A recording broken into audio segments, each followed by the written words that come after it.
देखिए, एक तरफ है परिवारवादी पार्टियां जिन्होंने राजनीति को अपनी प्रॉपर्टी समझ ली है, और एक तरफ है देश के यशस्वी प्रधानमंत्री आदरणीय नरेंद्र भाई मोदी जी, जो गरीबों के लिए काम कर रहे हैं। एक तरफ वो लोग हैं जिन लोगों ने परिवार के नाम से लूटा है। मुझे याद है 2003 की, जब मैं इस प्रदेश में चुनाव में आई थी तो लोगों ने कहा था, दीदी 8 बजे के बाद किसी गांव की तरफ मत जाना क्योंकि सुरक्षा की दृष्टि से अच्छा नहीं है। आम आदमी सुरक्षित नहीं था। आज मैं जब 23 में पुनः जनता के बीच में आई हूँ तो मैं कह सकती हूँ कि श्रद्धेया सुश्री उमा भारती से लेकर के शिवराज सिंह चौहान तक की जो यात्रा आज मध्य प्रदेश विकसित प्रदेशों में आ चुका है। चावल और गेहूं, क्योंकि पिछले साल ही हमारी शिवराज सिंह जी की बात हुई थी कि मेरे प्रदेश में गेहूं इतना उत्पादन हुआ है कि हम इसको बाहर भेजना चाहते हैं। और ये बात सही है कि किसान को समय पर पानी, समय पर लाइट, समय पर सुविधा चाहिए। वो मध्य प्रदेश की शिवराज सिंह जी की सरकार ने किया है। मैं प्रद्युम्न जी के लिए वोट मांगने के लिए आई हूँ, क्योंकि बहुत सारे ऐसे प्रदेश हैं। उदाहरण के तौर पर अभी तेलंगाना में सरकार चल रही, चुनाव चल रहा है वहाँ।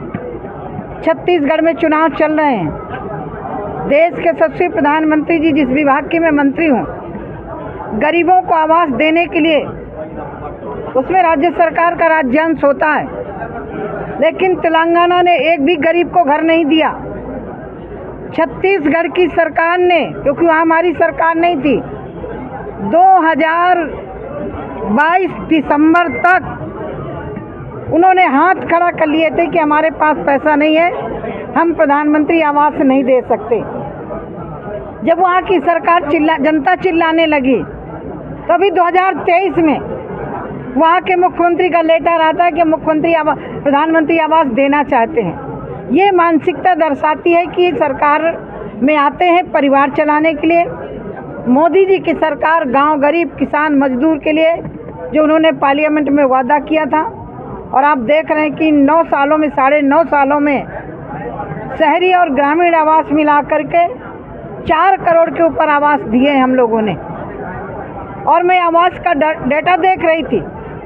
कांग्रेस के 35 सालों में जब उन्होंने इंदिरा गांधी आवास शुरू किया था, तब से लेकर के सिर्फ 2 करोड़ 35 हजार मकान दिए थे इतने वर्षों में। और मोदी जी ने 9.5 सालों में 4 करोड़ के ऊपर मकान दिए। ये दर्शाता है कि आज सड़क भी बन रही है,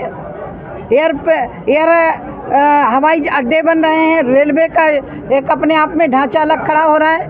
और ये कोरोना जैसी महामारी को झेलने के बाद भी देश की अर्थव्यवस्था आज यदि 5वें स्थान पर है, तो देश की जनता का अभिनंदन करती हूँ कि देश की जनता ने मोदी जी पर विश्वास किया। और ये वो प्रदेश है जहाँ गेहूँ और चावल बाहर से आते थे, आज ये प्रदेश बाहर गेहूँ चावल भेज रहा है। तो वही किसान है। मध्य प्रदेश में पहले भी वही किसान था, लेकिन जो सुविधा भारतीय जनता पार्टी की सरकार ने दिया, उसके कारण आज किसान यहाँ का समृद्ध हो रहा है। मैं मध्य प्रदेश की जनता से अपील करती हूँ कि परिवारवादी पार्टियों से सावधान रहने की ज़रूरत है। जो देश घोटालों के नाम से जाना जाता था, 2G घोटाला, रेल घोटाला, खेल घोटाला, कोयला घोटाला, आकाश पर घोटाला, कोई ऐसा क्षेत्र नहीं बचा था जहाँ घोटाले ना हो रहे हों। आज भारत विश्व गुरु के रूप में देखा जा रहा है। पहले विश्व बोलता था, भारत सुनने के लिए मजबूर होता था। आज भारत बोलता है और विश्व सुनने के लिए मजबूर हो रहा है।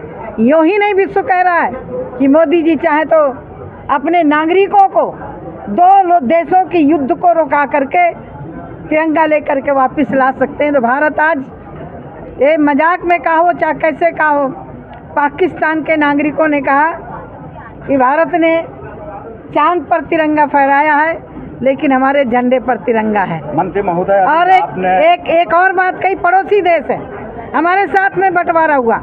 वहाँ के लोगों ने कहा कि आज भारत कहाँ पहुँच गया और आज हम रोटी दाल के लिए झगड़ा कर रहे हैं। तो बहुत बड़ा अंतर हुआ है, विकास किया है। मैं किसी को नकारती नहीं हूँ, आज़ादी के बाद से जो भी आए